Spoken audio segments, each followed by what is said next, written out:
One sec. I know it's not Hendralisk. Alright, there we go. That production, right? That production. Alright, ladies and gentlemen, welcome back. Game number 3 for the quarterfinals of the winner's bracket for the StarCraft 2 Intel Extreme Masters Season 9 San Jose Stage 2. It's happening on 11/11. Remembrance Day for the fellow Canadians out there. And spawning in the top left corner of the map, like the red poppy, it is Violet. And his opponent in the bottom right, bringing it back. It's the purple Zerg player from Complexity, Hendralisk. Alright, so that game was really well executed on multiple fronts. There's a lot of times where I was a little bit worried that Hendralisk's overcommitment was going to cost him. I mean, the cancel on the hatchery at the start, fantastic. Scouting information, perfect. Spine car goes down, great, but then he builds 2 more and kind of cancels them late. Then gets over amounts of queens, and it looked really, quite frankly, sloppy for a little bit, and I wasn't quite sure how he was going to do, because it really, without a lot of fights going down, kept trading back and forth between who was going to be in a better position. But I mean, the brass tacks of it all is, guys, at the end of the day, you want to have more units. I know it sounds so silly to phrase it like that, but with ZVZ pretty much being a mirror in most regards, more units is more power. Now, looks like Violet's going to be going for what is possibly a Ling all-in. I mean, I'm just saying this based off the fact that this was like a 13 pool, so we'll see if Gas gets paired up with this soon or not. This could just be an earlier pool for faster queens for better defense. We'll see how it plays out. But Hendralisk, he goes for Gas first, then pool. He'll be able to get speed out. This worked out really well for him last time, and he's someone who's really good at doing Ling run-bys. But this is a map where Mutalisk can work out quite well. Spawn locations also, the naturals being so close to one another. I don't know if that's what Hendralisk will do, but I will want to state, I will state that I've seen Hendralisk win a lot of games going Mutas in the past. So we'll see if he tailors it to the map or he just tries to match his opponent, because the sad reality is the reason you guys see a lot of mirror matchups, and I mean, not ZVZ, but Roach versus Roach, or Roach Ling versus Roach Ling, or Banelings, etc., is because you have to. Really, as silly as it sounds, the best counter to those things ends up being usually just similar units, but more of them. Better control, better positioning, etc. But yeah, after this game, I'm gonna have to take a small break and refill my drink, guys, because there's no way I'm gonna make it through an entire solo cast without something to drink. But speed does start, and it's worth noting he doesn't pull off all drones from the guys. He leaves one on, so he's got a bit of a follow-up potential. So he might not be planning on going Banelings right now, but he wants the option to, should that arise. I actually like this move quite a bit, as it does maximize your mineral income, thus your economy, because you want more minerals to build more drones, to get more queens, to get more injects, and all these other lovely, wonderful Zergy things. But for Violet's sake here, he went for the Spore Crawler trick again. It didn't kill an Overlord. He's walking it across the map, and this seems silly, it seems stupid, but again, because this is an armored unit with 400 health, it takes a long time for Zerglings to actually kill it. So it can walk across the map, it can plant itself down in that creep on his opponent's side, and maybe snap off an Overlord or two. And one of the Lings does get through to the main, so Hendra's going to get a nice scout and see his opponent open Gasless. Kind of a big deal. Gasless is becoming, I would say, more popular lately. I wouldn't quite go back to calling it popular yet. It used to be really popular back in the day when everybody was just Ling all-inning all the time. But it's a situation where if you can get to the mid-game, if you're about 20 minutes into the game and you're not dead with a Gasless opener, you've usually had a much safer way to get there, and you've actually managed to keep up on upgrades, and in some cases actually get further ahead. But again, that's a big wishy-washy what-if type thing. Now Hendra's got 3 bases. He's got a lair started, but where's this Roach Warren, right?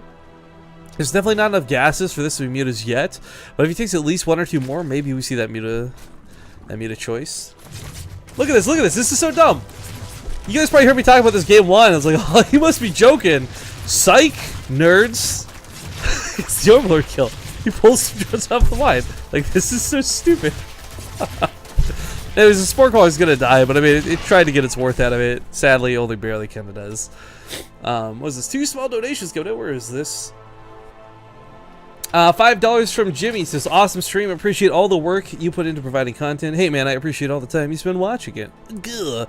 And Rickapy with a $5 donation. So, was that Ultralist tasty? Smiley face. It was so good. It was the best thing I ate all weekend. I think we did a recording. Zomgrab and I did like a goodbye video from when we were leaving, and we both ate our cookies on that video. So if you want to see me chow down on that Ultralisk, I will be posting that a little bit later. I have to edit it first. But Rookie B, thank you so much, because those cookies were like, okay, again, like, I'm not trying to be Debbie Downer and like keep whining about this, but when like I got all my money stolen from my wallet, I got really worried about food, and those cookies kept me like you gave us so many cookies, they became my meal ticket. Anyways, lots of links coming out of Violet right now. But this isn't the composition of his army. Like, he's going to be looking towards roaches. He's going to be looking towards the mid game. What I think he's hoping to do is control the map, though. Like, you don't go this many links. You don't go 40 links deep without some goal. Oh, Hendrix doesn't have a full wall off. Oh, shit, he might lose. Oh, he's going to get something in there. The drones realized a little too late. They try to hold position.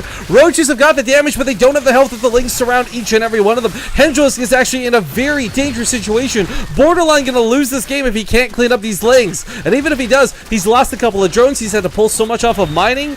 This might not even be worth it at the end of the day. No Bailey's here to defend. 7 drones down may not seem like that much, but keep in mind, it's a mirror match, and Violet gets his money worth here out of the links. He kills so many roaches for this. Cost efficiency through the roof. I think the one criticism I would have made was rather than fight those links in that choke, he could have pulled back and killed this hatchery at the third.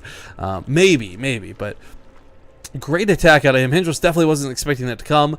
He doesn't quite see the follow-up links in the middle of the map, so the third base might still get sniped off. Maybe.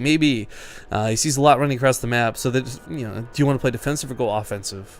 And he's going to go offensive.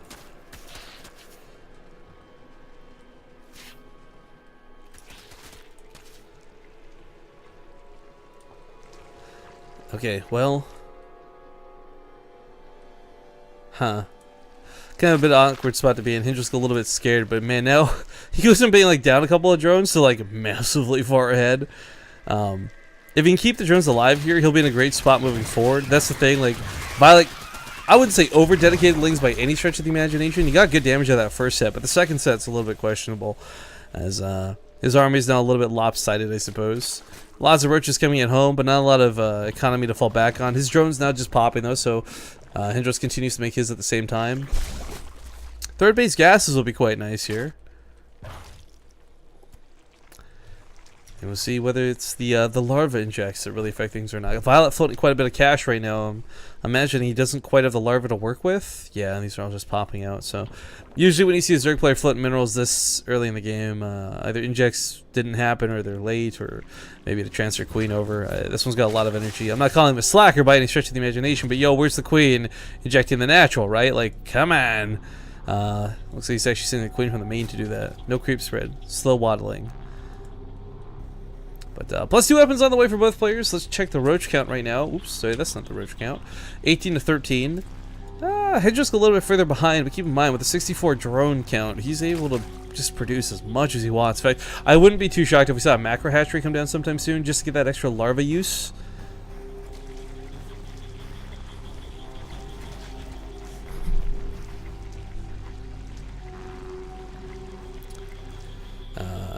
Just guarding all of his entrances right now. A couple roaches on the backside will get caught.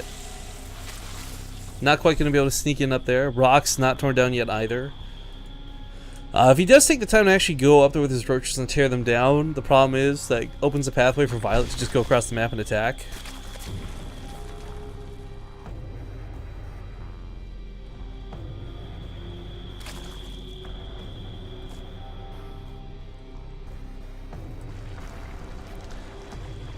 Sorry, I'm too busy reading Twitch chat when there's nothing going on. Couple of decent banlings on those Zerglings, but at the end of the day, the queen holds. True hero. Hendrix takes his 4th. Again, go back to the Union Canning Station. Hendrix go for bailing speed, so we're going to see Roach bailing out of Hendrix, actually. He's a little bit down in Roach count, but the idea is that you're going to make a ton of bailings to hopefully make up for that. So the idea is like, you know, okay, you get about 20 bailings out. No, they don't deal bonus damage versus roaches, but what they do is still a lot of splash damage. So while it's not bonus damage, it's enough to spread over these roaches and make it so that your own roaches will win a fight.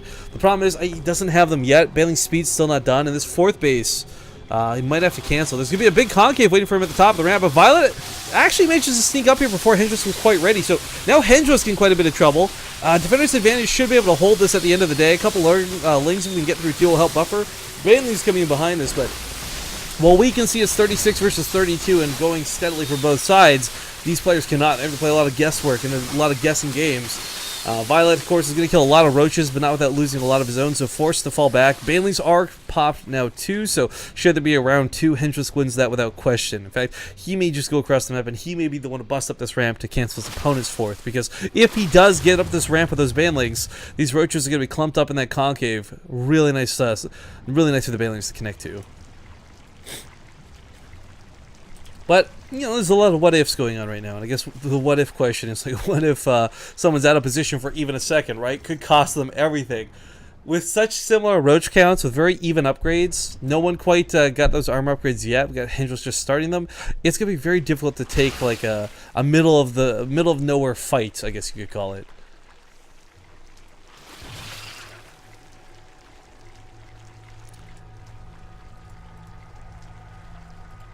That's interesting to have a spine crawler come down here. This is really paranoia driven, I guess. But he is looking for a way around the roaches, so he's going to go north. Might bait Violet off of that ramp, because the last thing he want to do is push up this ramp into this. Messy and gross and terrible, but Baneling's speed, creep. There's a lot of things here that could cause a very bad fight for Violet, despite the fact that he should have a roach lead. In fact, does have a roach lead, but Hendralisk, gonna get some decent splash damage off. However, it's on the side of the fight he's not really fighting on. The side of the fight that he doesn't have the concave for. But while this is going on, he sneak attacks. He splits off to attack this hatchery. Violet might lose his fourth while this is happening. Now, Hendralisk can be driven off entirely. If he gets those +1 armor upgrades, maybe he starts looking a little bit better. But the thing is, like, +1 armor never really seems to come in to be that big of a deal. Like, not that much of a game changer. But if you get more than +1, that's when it's like really a 2-2 versus 2-0. It's such an easy win. Still, Hendralisk comes here with a nice concave. He's got the defender's advantage. He's got the roach numbers. And his opponent's still weak. Violet for those Baneling hits earlier. So his own roaches are actually going down wickedly fast compared to Hendralisk's. That being said, they're still trading up fairly decently for the time being. Again, keep in mind, Violet's always going to have had more roaches this game because Hendralisk chose to invest into Banelings, into Zerglings, and use that supply count for it. So holding is going to work out really well for him. Violet does end up being the one with the bigger bank, but both players just dumping minerals like crazy into trying to get more roaches out. I guess you gotta consider Hendralisk has spent quite a bit more making not just Zerglings but also the Banelings out of them. He's got Tunneling Claws, he's got Burrow on the way too, which is gonna work out really nice. He's got +1 armor. I mean, every bit of tech is in Hendralisk's favor, but is that enough to win the game? Tunneling Claws is cool, but most of the time it's harass driven or used to heal more than anything else. You can't really use Tunneling Claws to shark attack an opposing roach army. There's almost always an overseer with it.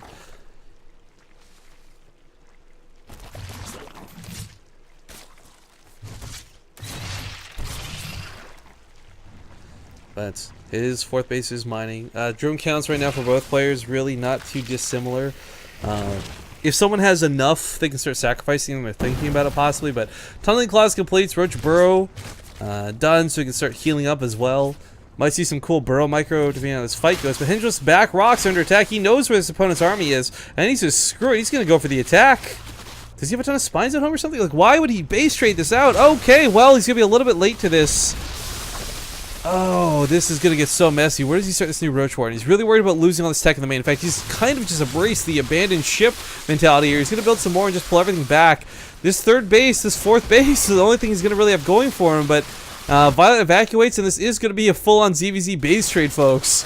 Base trade hype! Base trade TV! Game number 3. This is how this ZVZ will come to an end. And right now, Violet is ahead in a big way. He's taking down most of the buildings before Hendralisk even got started. He snuck out a lot of his own drones so he can go across the map. And Hendralisk, well, he burrowed some of his to keep them alive, I guess. But if he doesn't build something soon, he could be in for quite a bit of trouble. Keep in mind, Violet's also going to lose everything at home, so he's got to build fast too. Does build a new hatchery.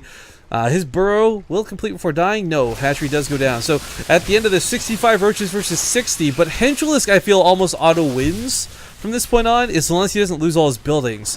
Now, that sounds really weird to phrase it like that, but I think it's because of those Tunneling Claws. He'll be able to heal up his roaches, you know, hit and run, heal up, hit and run, over and over, repeat. But if he doesn't build something soon, he's screwed. What does he have on the map right now? He's got an extractor over here on the left side. He actually doesn't have enough minerals to build much else. Does he have a hatchery queued up somewhere? No. Just a lot of extractors. So he's really racing against time, hoping to kill his opponent's last building. Violet still has an extractor over here, too. I don't know if Hendralisk realizes this or not, but While this hatchery goes down, there's one over here. There's an overseer waiting, so he's just going to heal up through this. Can he get past these roaches, though? I almost wonder if he was burrowing underneath them. I don't know, but 50 to 47. Hendralisk going into this concave. Not going so well for him to start, but now he's starting to beat back these roaches. Tech is going to come in with these 2-1 upgrades for sure, absolutely. Ling's now running around the map trying to search for Hendralisk's last couple of extractors, but I think the drones that were pulled were a little too much, and Hendralisk finds himself down. Roaches 20 to 12, and he's about to lose this game.